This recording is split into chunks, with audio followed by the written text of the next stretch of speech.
حضرت جنید بغدادی نے اپنے مرید کو ایک صندوق دیا، کہا بیٹا جاؤ اسے دریائے دجلہ کی موجوں کے سپرد کر کے آؤ، اور سنو اس کو کھول کے نہیں دیکھنا کہ اس کے اندر کیا ہے۔ کامل مرید بھی وہی ہوتا ہے جو اپنے شیخ کے راز کی حفاظت کرے۔ حضرت جنید بغدادی کے مرید نے صندوق کو اپنے کندھے پہ اٹھایا، دریائے دجلہ کے پاس پہنچ گیا۔ جو ہی اس نے دریائے دجلہ میں وہ صندوق پھینکا تو ایک عجیب سا منظر نظر آیا کہ پانی پھٹ گیا، اس نے اپنی راہیں چھوڑ دی اور صندوق کو اپنی آغوش میں لے لیا۔ یہ دیکھ کر بڑا ہی حیران ہوا، واپس پلٹا، اپنے شیخ کی خدمت میں حاضر ہوا، آ کر کہتا ہے حضور اگر یہ منظر میری آنکھیں نہ دیکھتی تو کبھی بھی سوال نہ کرتا، مجھے بتایا جائے کہ اس صندوق کے اندر کیا تھا جس کے لیے پانی نے بھی راہیں چھوڑ دی۔ اگر وہ چیز اتنی ہی برکت تھی، اتنی ہی مبارک تھی تو پھینکوایا ہی کیوں؟ حضور جب تک آپ مجھے بتائیں گے نہیں مجھے قرار نہیں ملے گا، مجھے چین نہیں ملے گا۔ اگر یہ منظر میری آنکھیں نہ دیکھتی تو کبھی بھی سوال نہ کرتا، حضور خدا کے لیے مجھے بتایا جائے کہ اس صندوق کے اندر آخر کیا تھا، جب تک آپ مجھے بتائیں گے نہیں مجھے سکون نہیں ملے گا۔ یہ سن کر حضرت جنید بغدادی نے فرمایا بالکل ایسے ہی، جب تک تجھے بتاؤں گا نہیں تجھے قرار نہیں ملے گا۔ پھر سن، میں نے 12 سال کی محنت سے تصوف پر ایک کتاب لکھی، پھر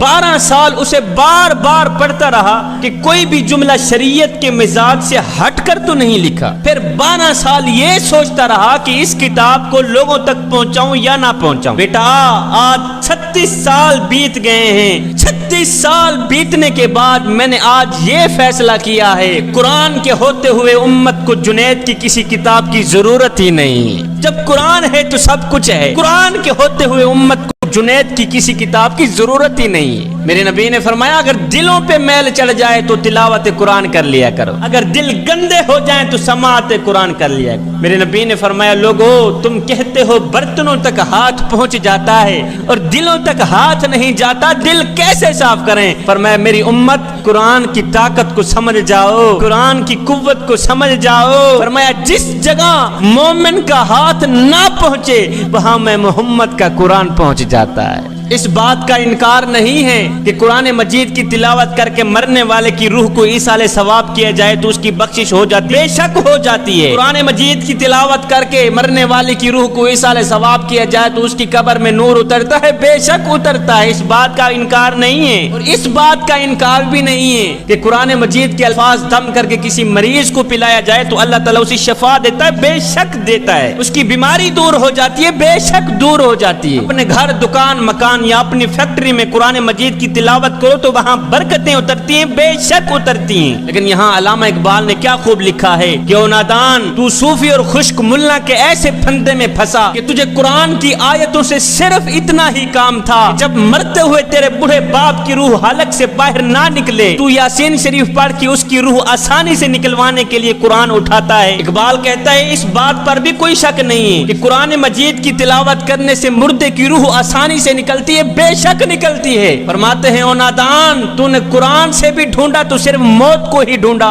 فرمایا او نادان جس قرآن سے تو نے مرنے کا سلیقہ سیکھا تھا کاش کہ اسی قرآن سے تو جینے کا سلیقہ بھی سیکھ لیتا، 4 دن جینے کا مزہ آ جاتا۔ میرے کریم نبی نے فرمایا راتوں کی تاریکیوں میں اٹھ اٹھ کے قرآن پڑھا کرو اور قرآن پڑھتے وقت رویا کرو، اگر رونا نہ بھی آئے تو رونے کی کوشش کر لیا کرو۔ حضرت داتا علی حجویری سے پوچھا گیا حضرت اگر رونے کی کوشش کریں پھر بھی رونا نہ آئے تو کیا کریں؟ آپ نے فرمایا پھر اپنے مقدر پہ رویا کرو۔ اتنے سنگ دل ہو گئے ہو کہ آنکھیں آنسو بہانا بھی چھوڑ گئیں۔